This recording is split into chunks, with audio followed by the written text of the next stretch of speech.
فاينانس مانجمنت زتخبر دكتور نجوس وانا اوديتور انكو عدا حن مصخم كبل دلي زي لما انتي ناكايدو زلنا ناي انترنت بانكينج مالت زي ناي الكترونيك بايمنت كنقول كلنا بحد حد زكايد ناي بانكي سرحتتات تكيو تفاينانس كسرحيو مالت توهيونا زلو سلطان عبيو سرحون يقالل مالتي سرح يقالل تمالي بدبدابي بچك بخال نمص زنبرنا تزملؤت ناي بانك سرحتي اب فاينانس كسرحي مالت عبي سرحي توهيو زني بسيستم كون حد كفليتيو تقميط زلو ناب سيستم متتاو كمان غزي ندلينا مالتي زغبرناي دوموز كفليت خفلناي قبل وزغبرنا عديقي سرحتي تماسسالي بهذا السيستم زغيرنا نحلف كلنا نحنا كمان نمل علينا يسب نككوني زايز قنسلنا مالتي يكون امبر نزخ حلافنت كنوسدينا السيستم زي افشنس خوينو تامان خوينو نخالون فيزيبل زخانه مالتي زوانا اوديتور بزلو ولا ريد اونلي يكون امبر تتقميط زلو وعل ريوم بتخكل دي تخفيلو تاي دقفت سندات الله ابز زوهاوم بريفيليج زوهاوم سوات كله يخلي اوترايز جبر اكاونتات نعون زخفل كاشرون جنزب زخفل بزح سرعه تخلي حدش يو ولا حدش هون بعد نفس سيستم كاتن دلينا احنا زحزنا يسرحتونا له اي جي بي نبعلو الكترونيكس جفرمنت بروكرمنت نفس سيستم كاتينا غيرنا خاطو نسرح لنا غانايو ربطنا تخللنا زنبره افت عبي صقمينا نيرنا او عنوتينا نيرنا نزز متن بزح انفراستراكچر سيدليناي سيرفر يدلينا وردانيت اباراتوس يدلينا خناتو كاب عدقيتو سكع قريتو يزقمط انا دس بلن نفس سيستم زقنات خلنا كاب ناي سبنككيوني زدحت مالتي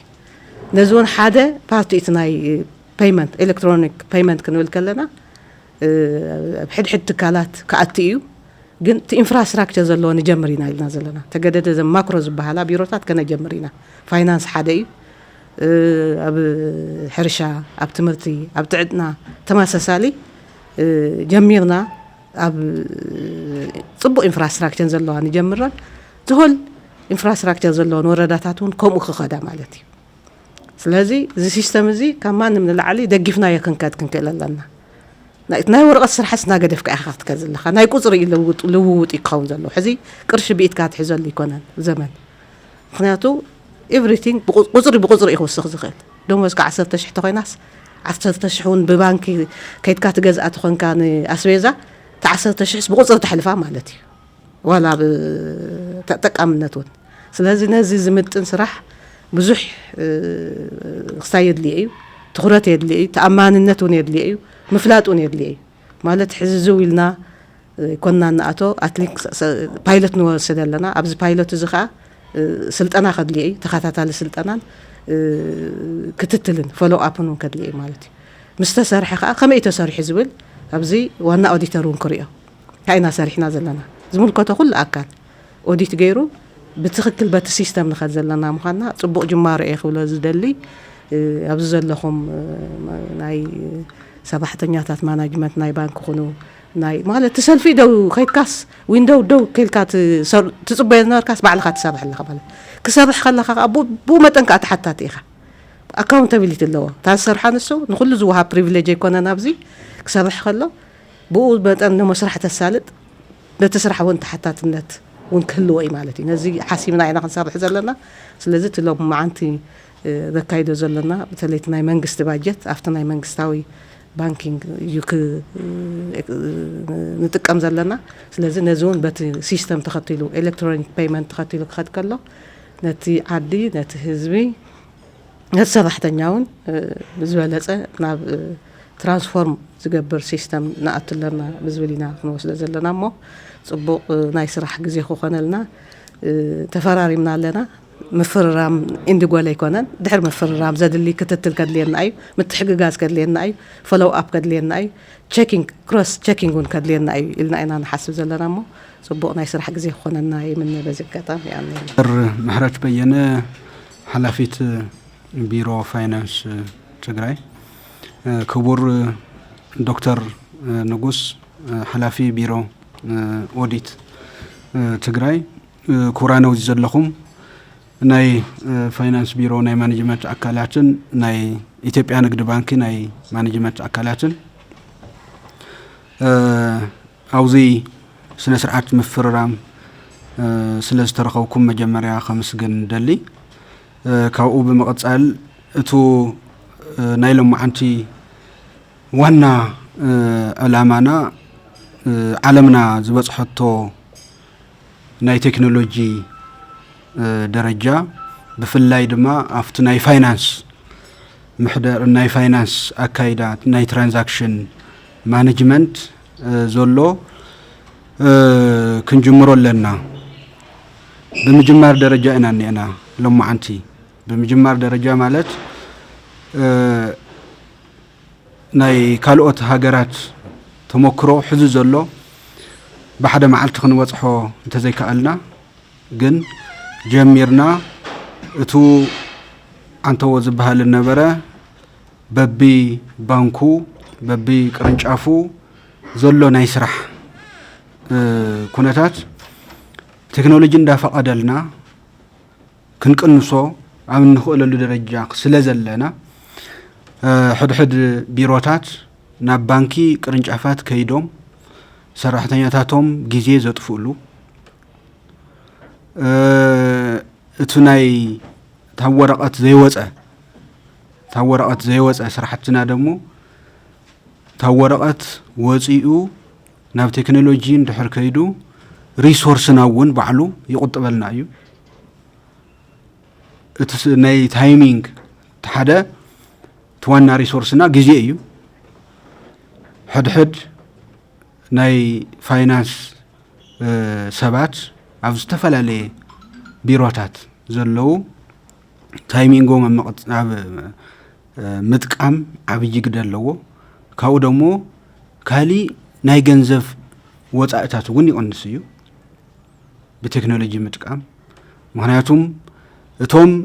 በወረቀት እንጥቀመሎም ቮቸራት ይኹኑ ካልኦት ሰነዳት ተገዚኦም እዮም ዝመጹ ከም ክልል እውን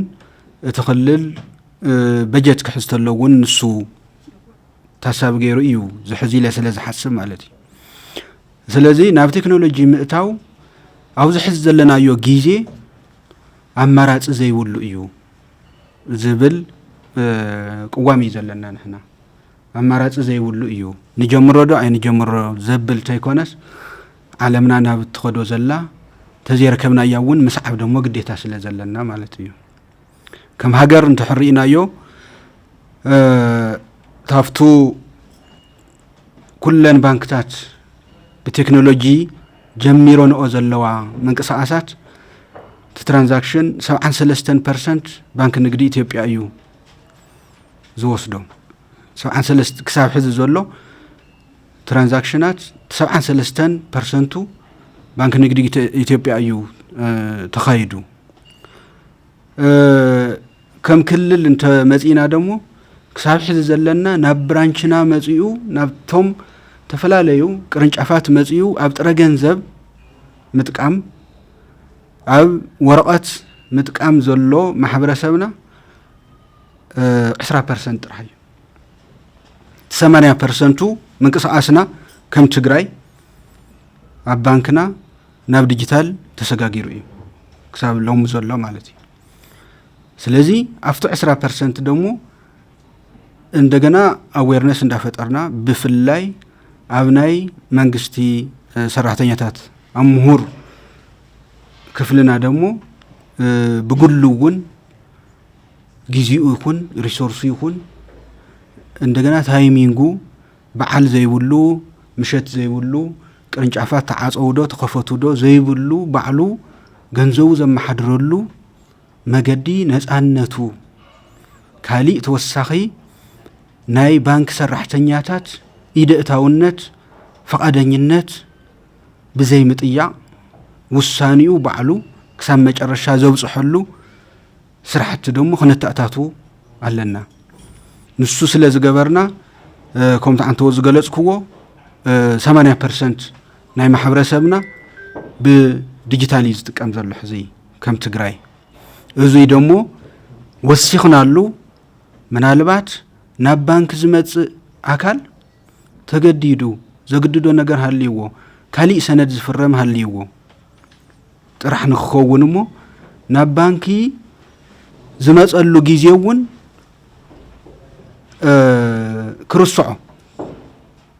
ክርስዖ ብዝብል ተገለጽና ይህይሽ ምክንያቱም ሰልፍ ሰርቪስ ቦታ አንተ ወዝ ባህል ነበረ ስልጣናታት እውን ገለ ሓዊስካ ሰልፍ ሰርቪስ እንድሕረት ተኣታቲና ናብ ባንኪ ምናልባት ቅድመ 2 ዓመት ናብ ባንክ ከይደ ነይረ ዝብል ማሕበረሰብ እውን ክንፈጥር ክንክእል ኣለና ናይ ካሊእ ፈቃደኝነት ዘይሓትት ብናይ ባዕሉ ውሳኔ ዝረኽቦ ዝውስኖ ክሳብ መጨረሻ ዘብጽሖ ግልጋሎት ግን ክንህብ ኣለና ናብ ባንክና ክመጹ ክንሕግዞም ኢልና ንሓስቦም አካላት ሕዚ ዞም ዓበይቲ ወለድና ኣብ ምንባብ መጽሓፍ ሓገዝ ዘድልዮም ኢንፎርሜሽን እውን ባዕሎም ብዘለዎም ዲቫይስ ብላፕቶፕ ይኹን ብኮምፒውተር ብሞባይል ይኹን ክጥቀሙ ዘይኽእሉ ወለድና ኢና እንዳሓገዝና ክንከይድ እቱ ካሊእ ግን እቱ ፋይናንሻል ሊትሬሲና እንዳዕበይና እንድሕር ኬድና ምሁር ኮይኑ ምስቶም ዓበይቲ ወለድና ተሰሊፉ ግልጋሎት ባንክ ምጥያቅ ስኽፍታ ክንገብሮ ክንክእል ኣለና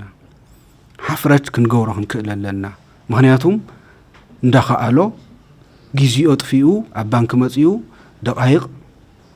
ይኹን ሰዓታት ይኹን ከፍ ዝብለሉ መገዲ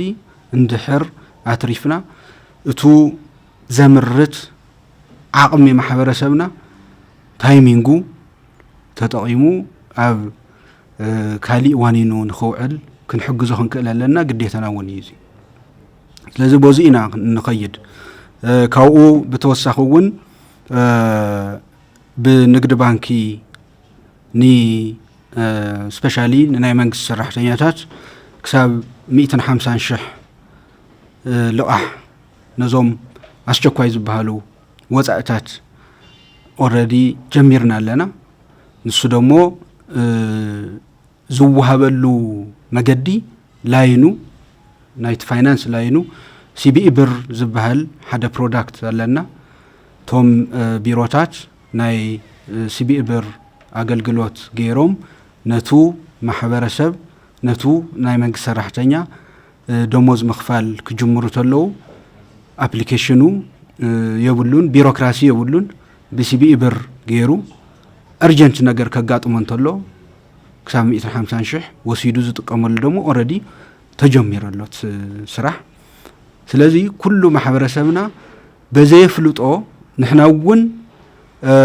ኢንፎርሜሽን ብዘይ ማህብና ንሱውን አፍልጦ ብዘይ ምህላው ተጠቃሚ ብዘይ ምዃኑ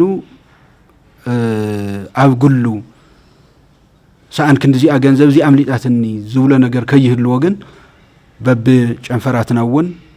መረዳእታ መረጃ እንዳሃምና ክንከይድ ኢና ስለዚ እዙ ናይ ቴክኖሎጂ ግልጋሎትና ግን ከምታ አንተ ወዝወልክዎ አማራጭ ዘይብሉ እዩ ኣብ ማሕበረሰብና ሁሉ ብዘለና በቤተሰብና በዕርክትና ይኹን ገለ አዌርነስ እንዳሃምና እንድሕርኬና ሞር እቱ ማሕበረሰብ ተጠቃሚ ዝኸውን ስለዚ አውዚ ክነጥፍ ኩላህና እየ ሓደራ ክብል ዝደሊ ብዝተረፈ ግን እዙ አንተ ዝተለዓለ ናይ ሓገዝ ናይ ትሬኒንግታት አድለይቲ ዝኾኑ ነገራት ግን ንቢሮታት ይኹን ንማሕበረሰብና ከምቲ ንገብሮ ናይ ፋይናንሻል ሊትሬሲ ፐብሊክ ኤዱኬሽን ንብሎ ኣለና መገዲ ብኡ ጌርና ማሕበረሰብና ናይ መጨረሻ ኢንድ ጎል ንብሎ ወይ እቱ ናይ መጨረሻ ዕልባትና ንብሎ እቱ ማሕበረሰብና ምስቲ ቴክኖሎጂ ምስቲ ዘመናውነት ከይዱ ባዕሉ ዝመርሐሉ መገዲ ምግባር ስለ ዝኾነ ተሓባቢርና ክንከይድ ኢና ዝብል ዘለኒ ይቕኒየለ